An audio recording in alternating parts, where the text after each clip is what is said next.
Because you're magic people to me. You're magic people to me. Hold your head up high, let your voices fly. I'm proud to be Māori. Tēnā tātou, welcome back to the Planting Seeds podcast then. Very fortunate to have one of the sisters come through to share some kōrero, to share her story with us, and just want to welcome you. Ari, welcome. Thank you for having me. Yeah. I'm excited about what we're about to drop today. Yeah. I reckon there was a part, I remember when we were talking, and I said, sis, would you be interested in doing podcast? And you're like, you know what? I was patiently waiting for you to ask. But this is how it really sounded. Bro, I was patiently waiting. I was just like, it's okay, Ari, it's going to happen. You're going to manifest it into your reality. And here we are. Here we are. Man, what a journey we've sort of like had already, the way being a part of Real Talk. We've been able to have some conversations, got to know each other a little bit better, and also a part of the awakening, which is Te Are's kaupapa, and I think it's just awesome to be able to connect with you. You're just very great with words, you're very great with sharing your thoughts and being authentic. And off camera, just before we were coming on, we were just sharing a tea and we're just having some beautiful conversations around the life and where we're at the moment. And so just want to give it over to you to introduce yourself a little bit deeper and just let people know who you are. Yeah, so I'm Ariana. Most people know me as Ari or Ari. I'm from Rotorua, and I lived there for about 10 years, and then we moved to Auckland. I've bounced around a lot in my life in different places. I've stayed and lived, and we moved to Auckland for a bit, and I was being naughty, so I got sent back to live with my dad. Then this was kind of where, Rotorua was where I got to build really beautiful relationships, kind of, I guess, tap into who I am a little bit more. And then when I was about 20, I met someone and fell in love and moved to Australia and lived there for 10 years. Wow. So I lived in Melbourne, Brisbane, and the Gold Coast. And over that time, that's where I started to explore what it is that I wanted to do. I started in the wellness industry, so I did my personal training. I worked in that space for about 7 years as a personal trainer, and I managed gyms and things like that. And what I found in that industry was naturally people would kind of come to me and share their thoughts and want to know more and want to delve deeper into life scenarios that were happening for them. And I realized that connection that I was able to create with these people was something that was special, and that I should probably explore that a little bit. I got curious about that, and that's when coaching sort of came into play, where I thought, okay, I do my PT, I manage gyms, I've done a bit of nutrition here and there. I love these connections, but I also love that I can have deeper connections with people outside of the smashing weights and making them sweat and all of that kind of thing. So yeah, how I got to that actually was really interesting, because I went to a workshop, and prior to that I had been given the opportunity to be a partner in owning a gym. And logically it was like the next step to do, you know, own my own gym, have my own empire, you know, all of that. But there was a part of me that was not sure, and so I went to this workshop. I participated in this activity that actually allowed me to understand what my values were at that time. And after peeling it all back, I found that the 3 values that I held at that time, which was in 2018, were authenticity, passion, and freedom. So for me, I was like, does owning a gym allow me to experience that? And that's when I said no. And so I chose to do coaching, because I asked the question, does coaching allow me to experience that? Can I be authentic? Am I free to be myself? Am I passionate about helping people? Yes, I bloody am. So that's what I'm going to do. Man. And so that's when I went in and pursued that, and incorporated it into my wellness journey. So yeah, I guess that's a bit about my career aspirations. And then over that time, I've since moved back to New Zealand. I no longer do personal training, and coaching is what I do now. It is, I know that it is the modality that I use to express who I am, to live my purpose, to shine, to be the light that I am to the world, and to allow other people to be empowered to be the light for themselves and for others. And over that time as well, I definitely did go through a lot of hardships. Even before I moved to Australia, there was a point where I got really low, and I haven't really shared this, but let's just go there. It's going there, eh? I got to a point where I was really low, and I had identified myself in this woman who was broken and hurt and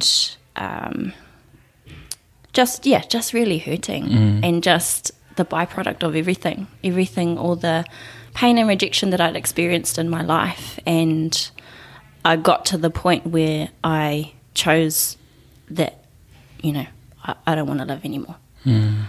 And so I went into the kitchen, I looked around, and I was like, where do I go to find the most pills? And I just grabbed whatever the most was. I chucked it into a cup. I sat at the end of my bed, and I was just crying, and I was just like, I don't want to feel this anymore. And so I popped it, and then my body was not okay.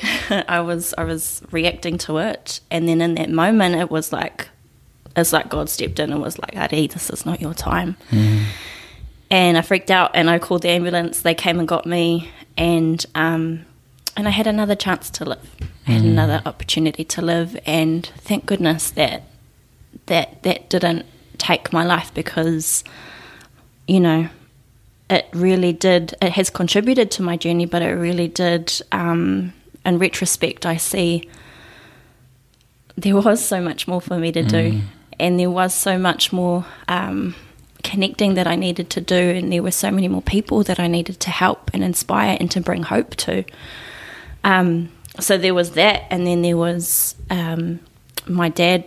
He became sick when he was 44, and he got cancer, and so we moved to Brisbane, and I decided, he was given 12 months, and so I had to be there in that scenario for my whānau and for myself, to be able to heal things that had happened in our past as well, to mend our relationship, and I got to do that.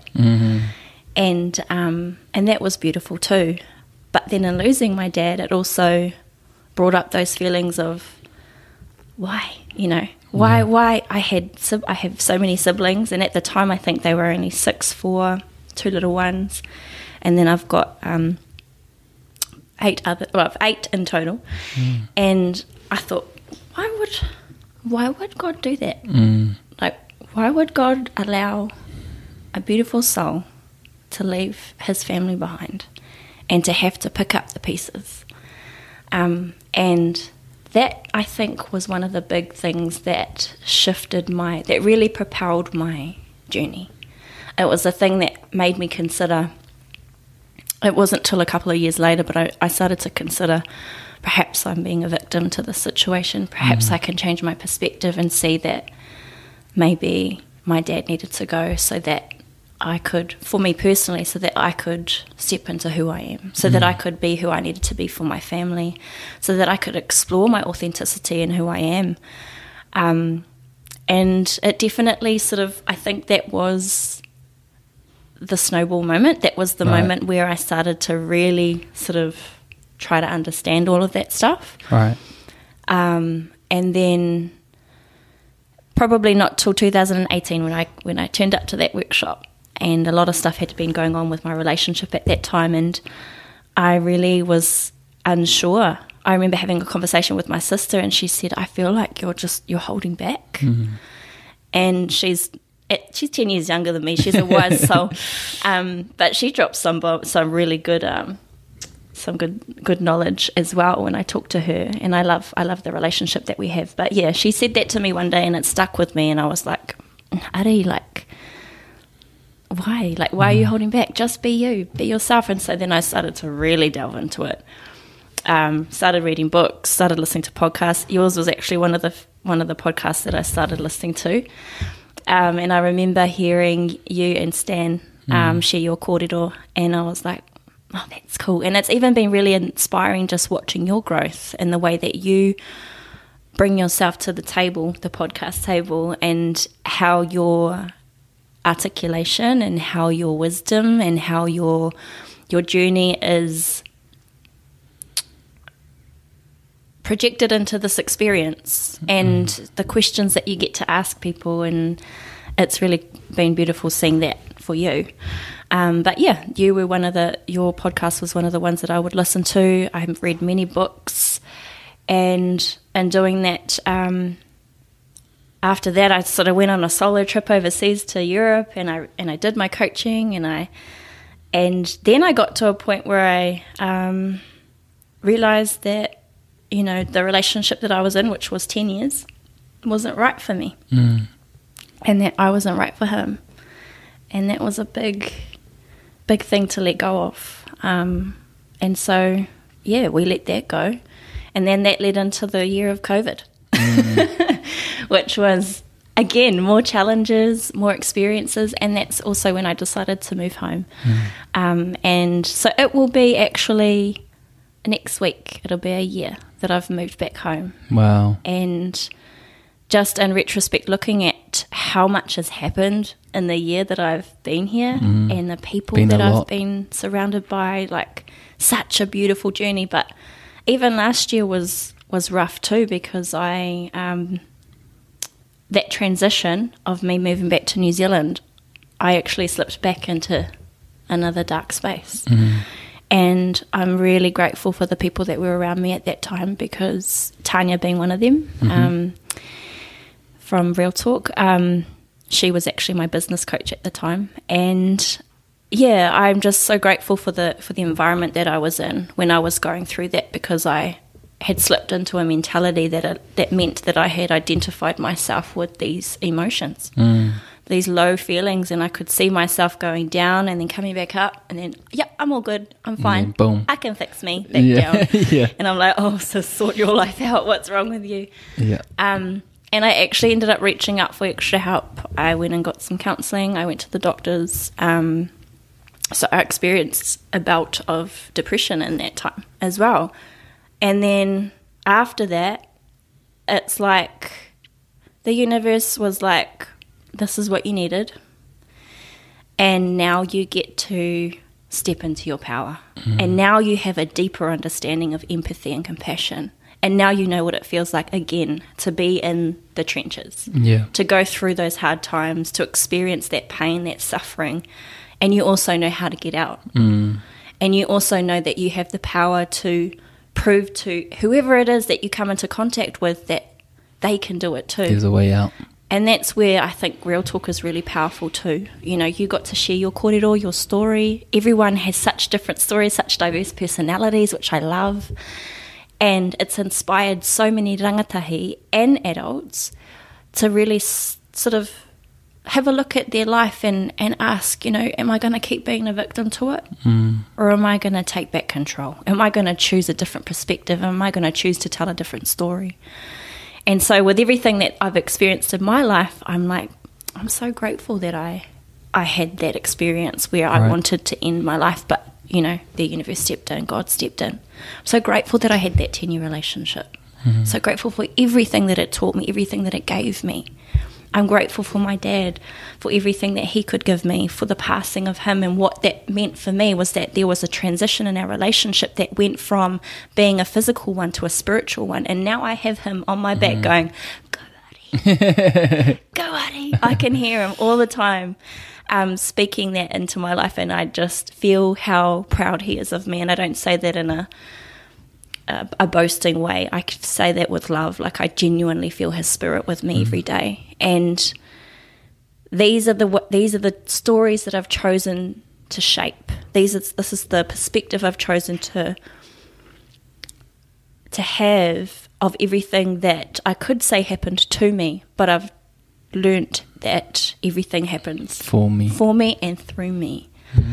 And so this is where brings me to this moment, I guess, of just being able to share kōrero with someone like you, who obviously you have a story too, and to be able to be connected as well with, like, the Real Talk whānau is just, they're mean, they're cool, they're powerful people, and I'm so thankful for Tanya, and she definitely is a connector. She definitely is this, like, warm, loving energy, lighthouse, powerhouse that has...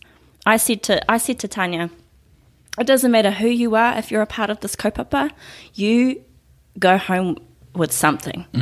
You cannot, even if you're just there helping with putting the chairs away, or if you're there welcoming people in, or if you're there just to be there in that experience, you walk away empowered, and you walk away with something in your spirit that tells you that you're worthy and that things can change and that you don't have to see things the way that you always have.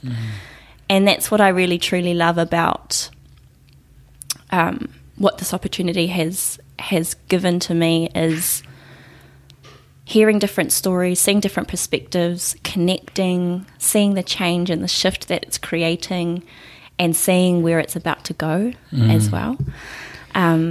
And that I got to be a little piece in the puzzle. I got to contribute to that. And you've got a big piece actually in that puzzle, and just sort of like want to acknowledge just your story, sis. There's so many moments of vulnerability just threaded throughout that share, and just sort of like want to say, thank you for being able to expose parts of your life in this space, so that other people may, I suppose, gain some value or some sense of relatability that gives them that sense of comfort that, hey, maybe I'm not the only one who's going through things like this.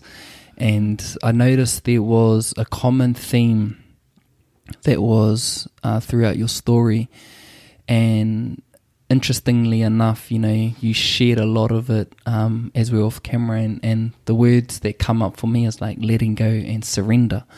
There's been a lot of that where there was tension, is because there wasn't any letting go. There wasn't any sense of surrender. There was a lot of resistance. There was a lot of trying to contemplate why. You needed a reason as to why all of these things are happening, as opposed to letting go of that and just being in that space. And I guess, you being in the space that you are in now, being a coach and, supporting people, me doing it in my own authentic way, it's quite interesting, right, that although that we're in these sort of like spaces, it's like the universal God sort of places these challenges like in front of you or in front of us, so that, all right, you think you can help people, how about you try and help yourself?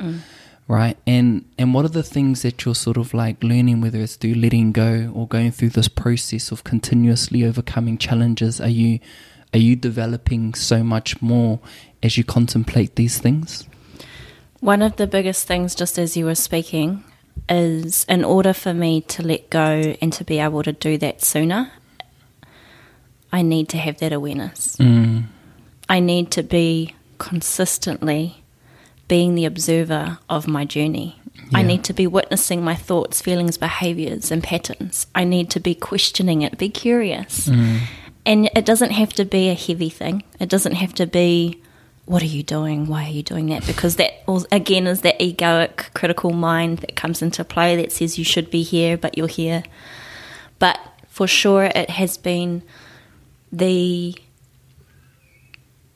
intentional decision to be aware and to really allow myself on a daily basis to connect to who I am. Beautiful.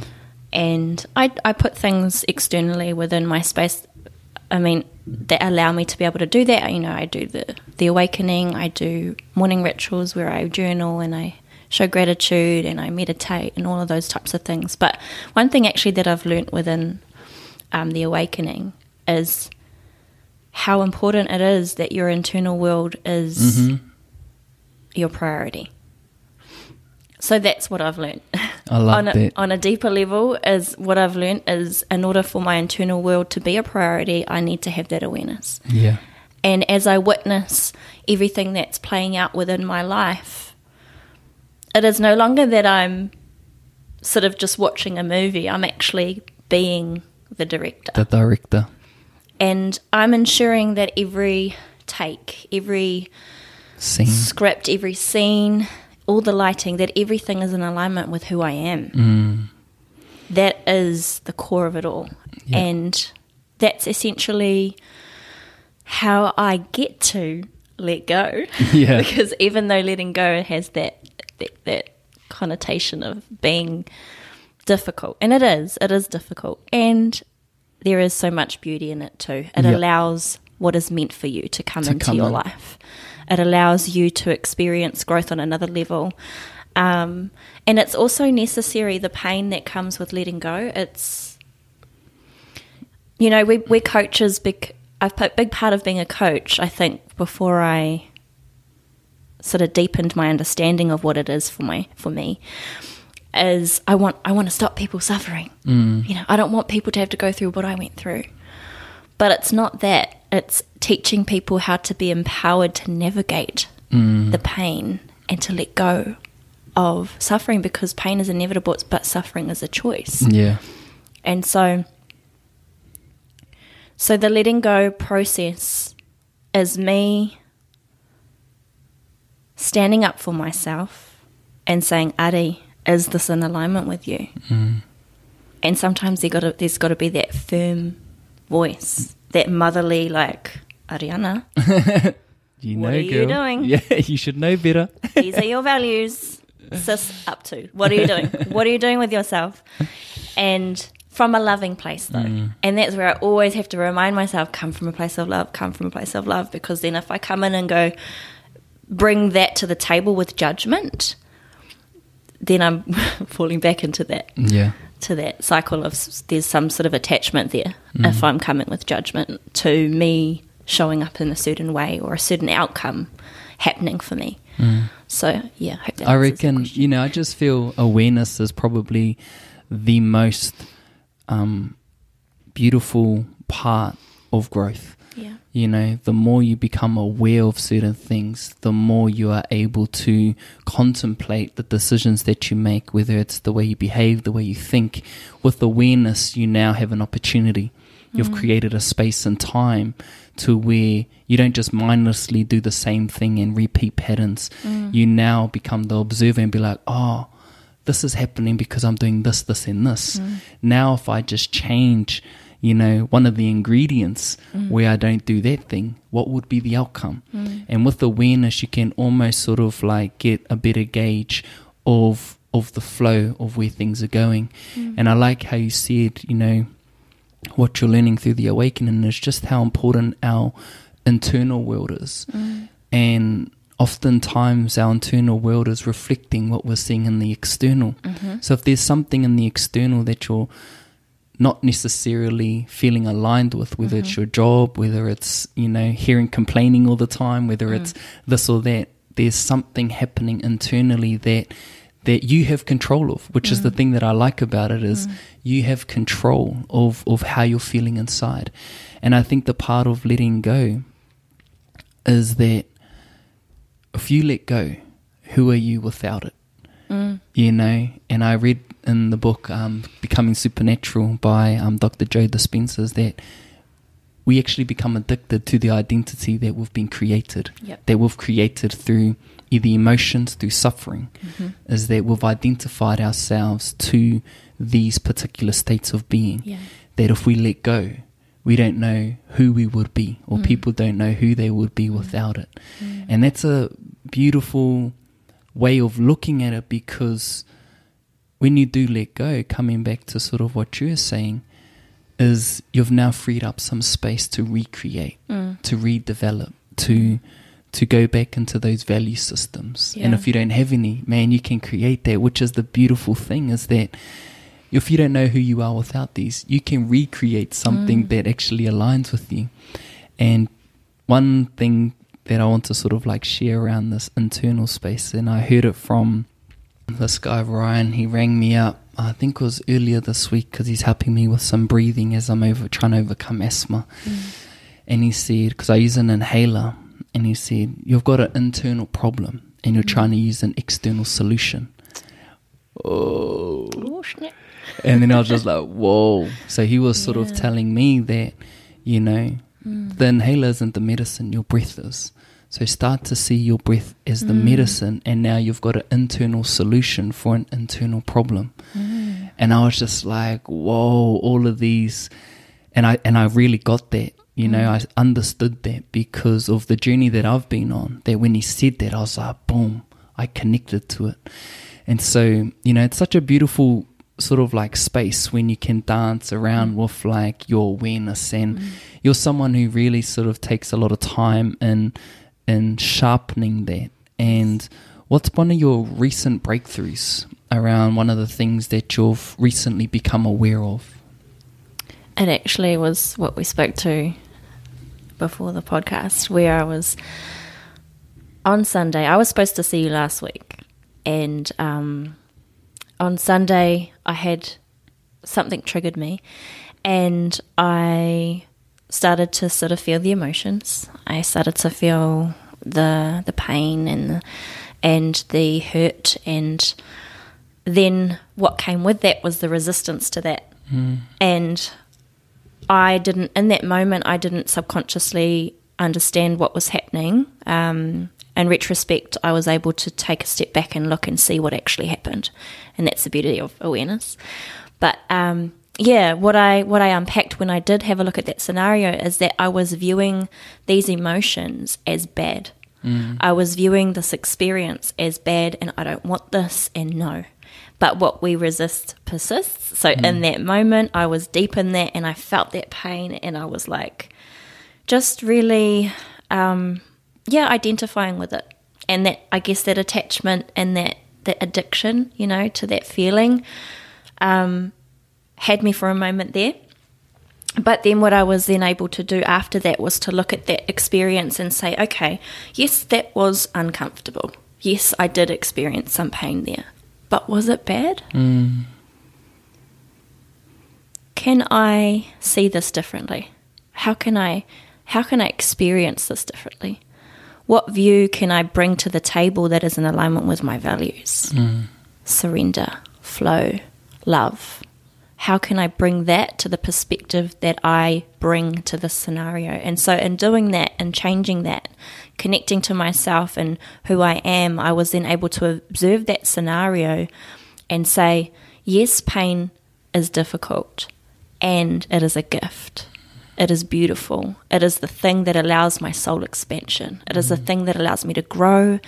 It is the thing that allows me to build resilience, to be more confident in myself, to be more confident in my awareness of identifying these things, to stand firm in my authenticity. Every challenge that I experience is the universe, is God saying, oh yeah, authenticity is your value, authenticity is your word. Let's play with this. And so it's my opportunity to stand my ground with power, with mana, with integrity, and to be like, yes, this is who I am.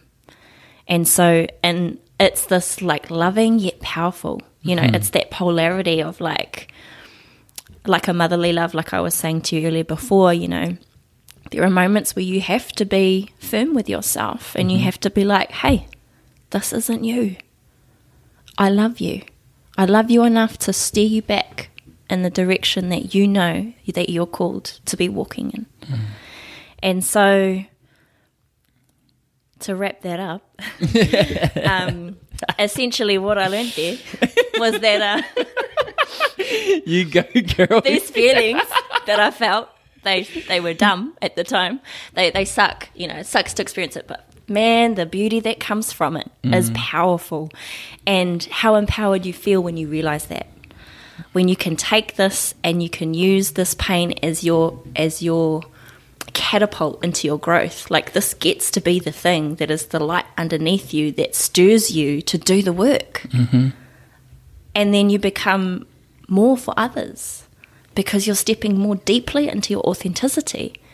And this is this is why I do what I do. You know, me being authentic isn't just about me. It's about every other person that I get to help. And it's about every other person they get to help. This is a generational shift that I'm creating, that I'm adding to. It's not just about Ariana and her story. Although that is important.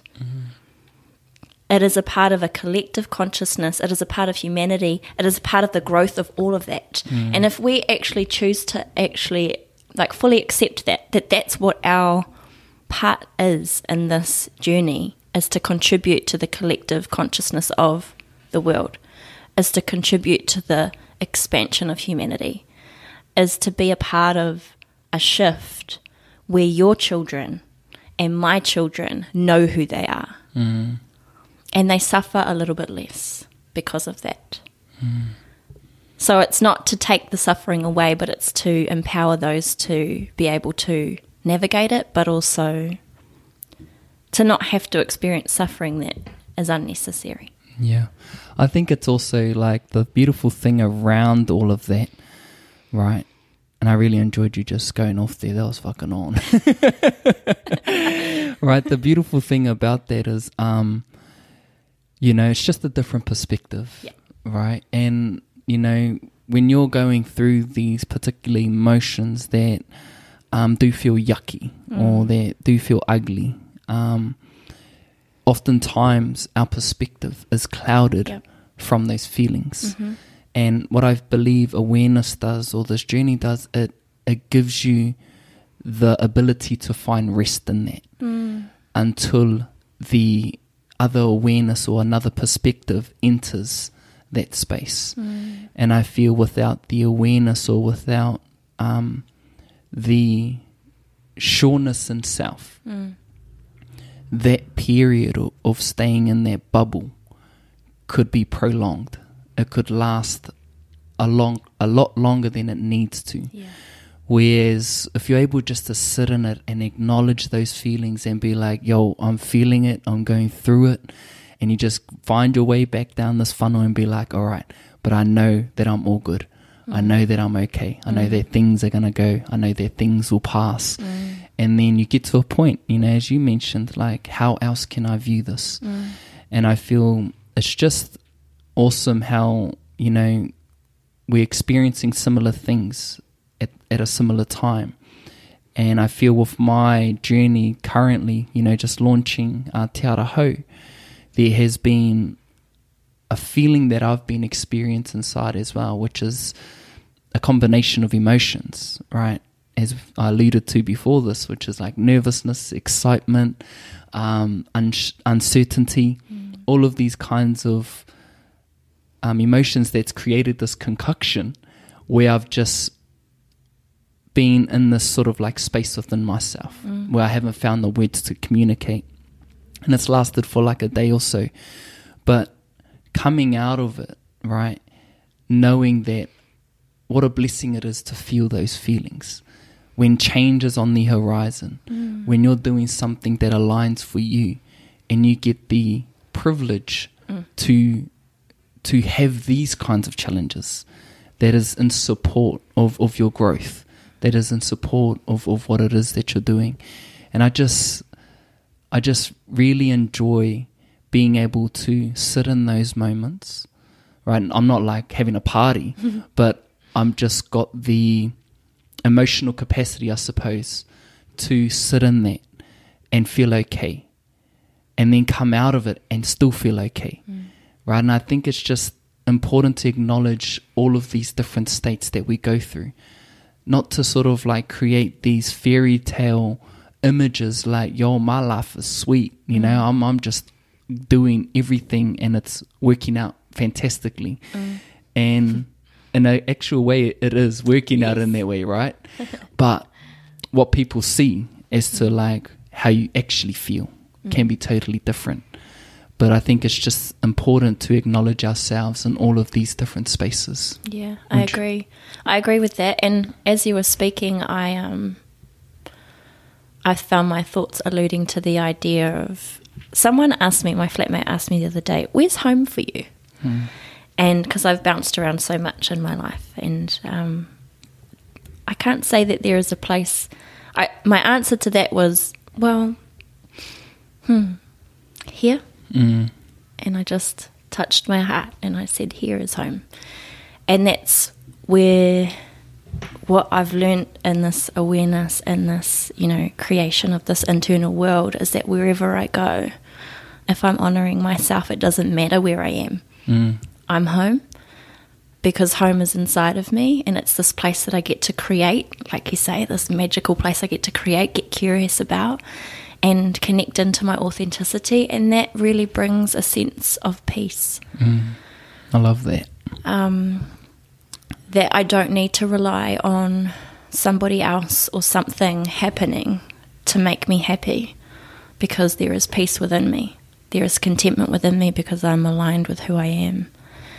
And, I went off before about all the excitement and stuff, but also there is this just genuine content and beauty that comes when you can sit with yourself, as you say, and just really be okay with what your internal world is. And as you were saying before, these feelings that arise, seeing them from a different perspective is also an invitation to come home. Love that. There's, just to follow on from that, heard this saying that, people are often trying to find safe spaces without realizing that they need to create the safe space within themselves. Yeah. And I think that's the beautiful thing about supporting people, right? Whether you're a coach, whether you're a mentor, for me anyway, it's having this safe space, but giving them the tools and I guess guiding them towards how do they create that within themselves, because I feel, you've unlocked the key. I feel, when you say you're content, you're in that state of gratitude, you're also in the space of navigating challenges. Ultimately it's just a part of our development, and contributing to, how you said, unifying consciousness and moving towards a better space, because with awareness comes this greater awareness that there is so much mama out there, that there is so much hurt out there. And I guess just using the light and the gifts that people have as a way to sort of like move in a more positive direction. And how do you, I think a question for you is, how do you find the sense of peace, or with the challenge of knowing that there is so much hurt out there and you're just one person? I think it comes down to understanding that you are one of many, and that you taking a stand for yourself and stepping into your authenticity and who you are, connecting to your wisdom, coming home to yourself every day, it gives everyone in your circle permission to do that. And it gives everyone an opportunity to invite themselves to do that and to be empowered to do that for themselves. And I am contributing to a global shift. But it's not my job to do it all. It's up to me to take responsibility for my journey, to be authentic in who I am, to create that ripple effect. And then every person that's affected, they get to do that. They get to do that as well. And then it then becomes a collective, it's a collaboration of expanding this light, of expanding this empowerment, expanding this authenticity, where we all get to contribute, we all get to help, and we all get to consider perhaps there is another way that we can see this pain that we've experienced. Perhaps this is an opportunity for me to just be myself, but also invite anyone who resonates with me to come on my waka, to come on my journey. You want to come? You want to come? It's cool. It's peaceful. It's also really fun. And we get to be ourselves, and we get to explore who we are. We get to become curious. We get to go on a voyage together and navigate life. And then there are other people like you. There are other people like like te are, like all the people that contribute to this consciousness that say it in their own way, and it's so important that they do that, because who resonates with them? Whoever resonates with them is sparking their light, is becoming the movement of change within their space. And so that's how I find peace in that. Yes, there is a lot of hurt, but if I don't do what's within my power, then I hold back. I pull back and I conceal all of the possibilities that me making a decision to be authentic could mean for so many others. So, you know, it's again perspective. Yeah. How we choose to see it. And knowing who I am, knowing what I stand for, knowing my intentions, being integral to that, and showing up every day doing my best, which might look different tomorrow and the next day, but it's my best. And it's all I can be, really. Man. Yeah. Doing the best that we can on a day-to-day basis, say. Sometimes we fall short. And I think those are the moments where we need to step into sort of like kindness and just be like, yo, if you just want to like chill out and watch Netflix, like just do you. If you don't want to do any work today, all right, do you. Because I feel there's seasons, Yeah, for sure. right? There's seasons of how we choose to show up. You know, there's seasons where we're just abundantly giving. And then there's seasons where we just need to like retract. And we need to sort of like fill up the cup, right? There's also seasons where you just need to rest, you know, and it just speaking to, I think what seasons speak to is just balance. And I think it's such an important part of what we do is how do we acquire balance. And I think every single person has a different perspective on balance. And I remember this one time, and I've shared it a few times, but I gave up on balance one time. I was like, it's impossible to have balance. And because I didn't believe in it, it gave me the alternative, which that means I'm not going to have balance in my life. And what that meant is I burnt out, right? I started to become so like unhealthy, I felt. You know, my mindset was strong, but my body was breaking down. Things around me were just crumbling. Because of my own choice. I made that choice to give up on balance. And that was the lesson that I had to go through, that, hey, acquiring balance on a day-to-day basis, that is extremely difficult. But the pursuit of it is definitely worthwhile because there are moments where you just feel just so balanced, where relationships, business, health, you know, friendships, you know, experiences, all of these things just end up happening. It might last for a couple of hours, it might last for a couple of days, but it's so worthwhile. And, you know, when you think of balance, how does balance look like for you when you think about, you know, where Ari shows up, you know, the relationships, the circles, time for self, you know, how does that look like for you when you think about balance? Good question. I think I do definitely, like many people, find it difficult to navigate that. I think it's trial and error too. And I think that's where, because you do still want to push your capacity, you do still want to grow and to see where your limits lie. At the same time, looking at the pillars of life, you know, my mind, my mentality, my spirit, my body, my relationships, all these things, I always, as I said prior, I always like to come back to my values. What is it that's important to me today? Who am I today? And how can I integrate these into the different pillars of my life? So if I take a look at, I look at all of them. I remember somebody saying this to me, I can't remember who, but they said, look at life, the different pillars of your life or the different areas as your life as buckets. And so there's the bucket of your mindset, your body, your relationships, your spirit, your self-expression, you know, and how full are those? And if we're constantly checking in with our values and who we are and where we're aligned, we can then come to these pillars and say, well, how full am I? And how am I honouring surrender, flow, love? How am I allowing myself to fall into the nature of life, like you say, the seasons of life in this area? It's, again, coming back to that awareness.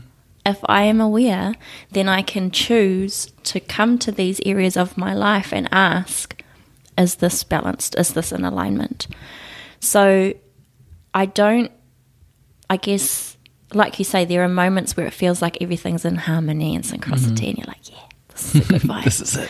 This is the vibe. I want this all the time. And there is also moments where we do slip, where we put too much importance on mahi, or we put too much importance on relationships, or too much importance on our physical well-being, and that scale starts to tip. But if we are able to keep that awareness and really practice that, it's definitely a practicing thing. It's definitely something that I think you just get better at over time. And I know that definitely there's room for improvement for me to explore balance. But essentially it's looking at my pillars in life, having that awareness to ask, to be honest with myself truthfully, and to answer truthfully, because I'm really good at like convincing myself that I could just go to the gym today, even though I'm bloody tired. But or I can go to that social event even though my energy feels so drained, because it means that I get to do this. And so there are so many ways that I can convince myself otherwise. But if you can't fake authenticity, you can't fake growth. And so when you actually come back to your values and you're like, but really is this in alignment with who you want to be? Then you can be like, okay, surrender, let it go. This is not going to contribute to the harmony of life, or to the way that I want to experience my life. Yeah. So does that answer the question? Yeah, I like that whakaaro, and like I said, it's just different to everyone. Yeah. You know, there are people who really look at their pillars and try and attack it every single day. You know, there are other people who focus on a few, you know, throughout the week. And the thing that I like to think about is, and when I look back, when I'm like 110, because that's how long I'm going to live, when I look back on my whole life, I want to see balance. Yeah. You know, we can achieve it on a day-to-day basis, but we must factor in time. You know, and if we can get to a point where we can go to bed at night and we just put our head on our pillow and we're like, wow, that was a good day. You know, even just doing it in those different ways of viewing it. But for me, I think a thing that gives me the sense of assurance that I am moving in that direction is my morning is my most important part of my day. That if I show up in the morning, because that's me time, that's time where it is basically for myself. And if I can do that really well, I do go to bed at night feeling really great, because it sets me up. It gets me in a really good state of being, you know, meditating, waking up early, moving my body, you know, having, you know, hydration, just doing these little things, gratitude, setting my intention. Once I get those sweet and I'm like, oh man, I'm on. I couldn't do anything for the rest of the day, but I'd still feel good. You know, and I think growth doesn't need to be so overcomplicated. It doesn't need to be so deep and like so huge, I suppose. It's just actually little things. It's the little things that we do that lead, you know, to more awareness. And as awareness grows, that's when you start to play. That's when you can start to play and contemplate and be like, oh, is that why I did this? Or oh, and feeling like, oh man, I shouldn't have done that. But then you get the awareness like, oh, but that happened because of this. So it gets very playful, but it starts off with the little things. And you can see anyone out there who is who's of world-class standard, I suppose. They have little things that they do on a day-to-day basis. And it's just about compounding those little things, doing them over a period of time, and you get to a point where you're like, man, I'm feeling good, you know, and that's the space, and that's what I feel growth is. And you know, you also get that you also get to a point where you do reach challenges, and then you're like, this challenge has showed up because of what's happened when I was like 4 years old. You know, so that's what happens as you grow as well, is it's never really the thing. Yeah. You know, it's never really the dishes or, you know, the washing or whatever it is. It's never really the thing. But when you can get to a point where you don't complain about the thing and you actually internalize, like, hey, what is this? And you go through this whole journey of discovering, right, the answer that's going to just liberate you and give you just this sense of breakthrough. And it's just, for me, it's just like certain unlocks. Yeah. You know, and there's a beautiful saying that goes, in order to break through, you must break down. So when you break down, it's actually a beautiful time in your journey, because there's something planted there that's going to hopefully give you what you need to sort of like rise above it and break through. Yeah. The thing that I find challenging is when you continuously see people making the same mistakes. Yeah. Right? And it's not about seeing them as mistakes, but it's, what if we just saw them as patterns? Yeah. Right? It's just the repetition of the same pattern.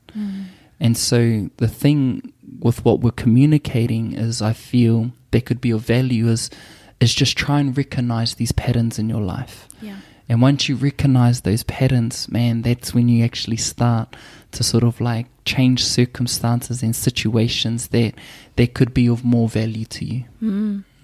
Just as you were speaking, there were so many things that I was like, damn it, remember them all. No. Loved you speaking to the little things, because that's actually one thing that I had to be mum with myself on, where I've been giving so much to my clients, and I'm like, but where have you been falling short in honouring the little things that help you to be in alignment with your values? And so I had to, you know, get things in order, and I had to bring some structure to my day. But I also love that you said play. And for me, this whole experience, even just since moving back to Rotorua, which has only been about a month, I've been able to really play with what showing up as me looks like, but also playing with in those moments where nobody's watching, nobody's seeing what I'm doing, and honouring all the little things that help me to stay in alignment, and then playing with what that might look like too. You know, it doesn't have to be this, and this. Loved also you saying the liberation, because my business is freedom coaching. I chose to call it that because freedom to me is the ability to be able to fully connect to and express who you are.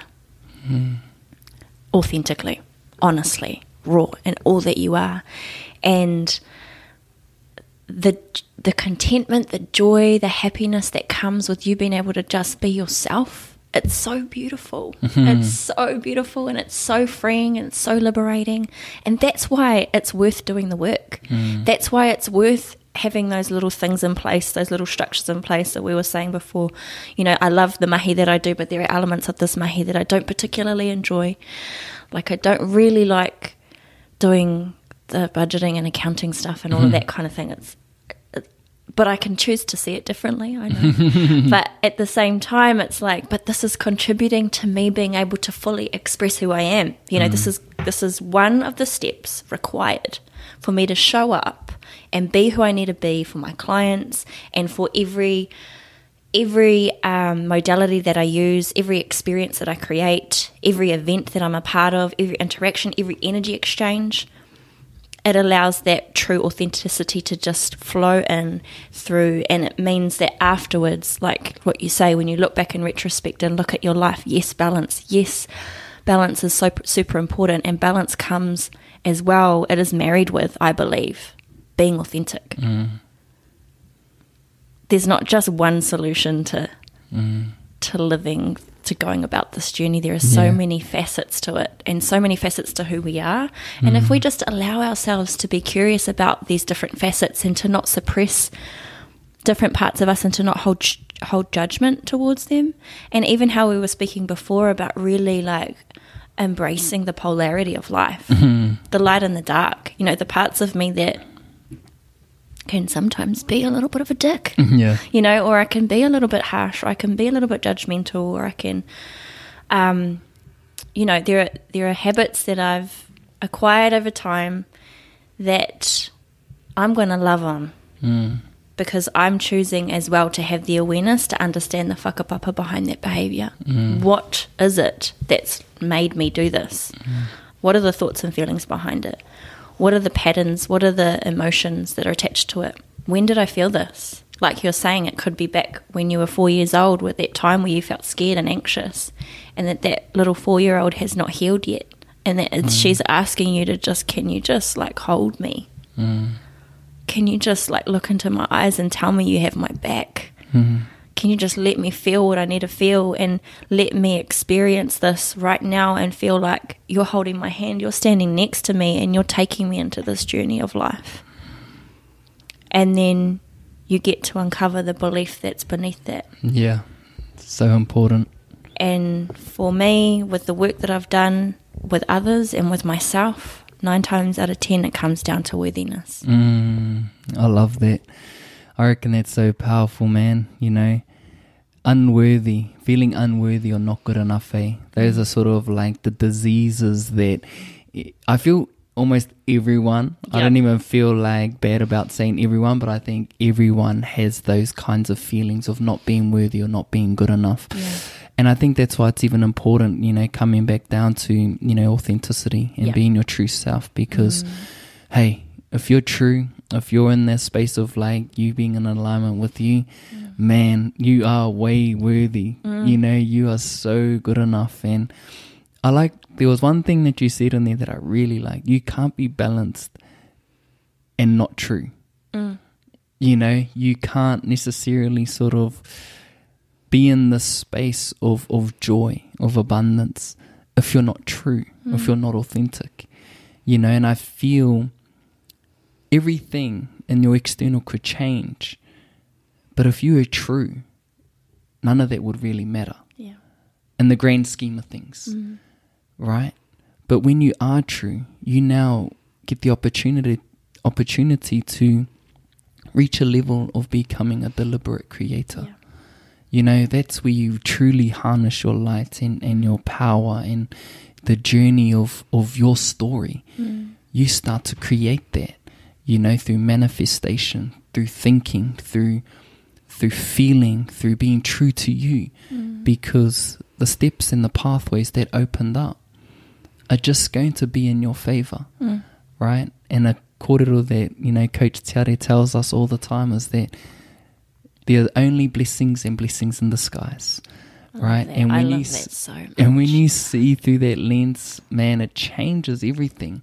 And you know, I think we could go on and on and on and on, but just awareness, man, consciousness, just the way you view the world, it actually matters. Like, it really does matter. And if you don't like what you're seeing, it's only because you're seeing it that way.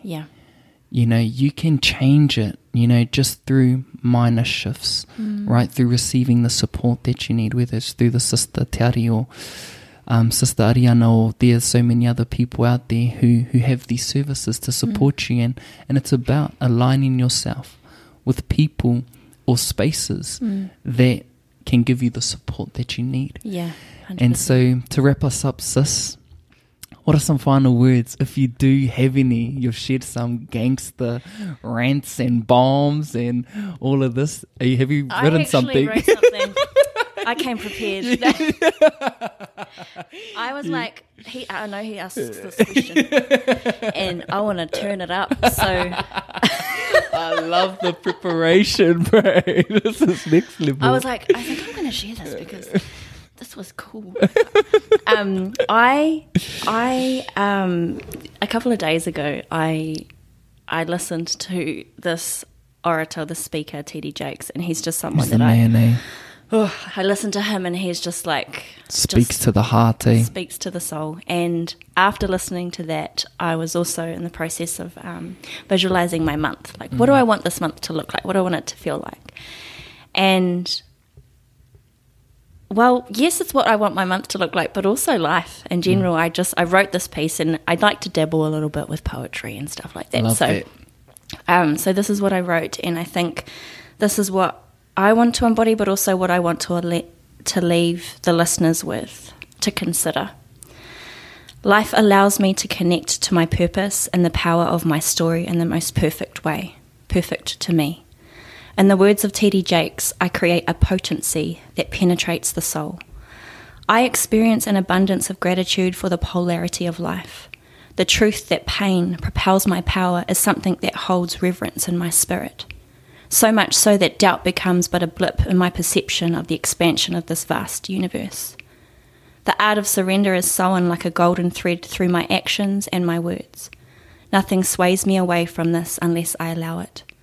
I remember that I'm not fulfilling this purpose alone, for I am the sum total of my tupuna. I am the breaker of every chain that my ancestors could not break.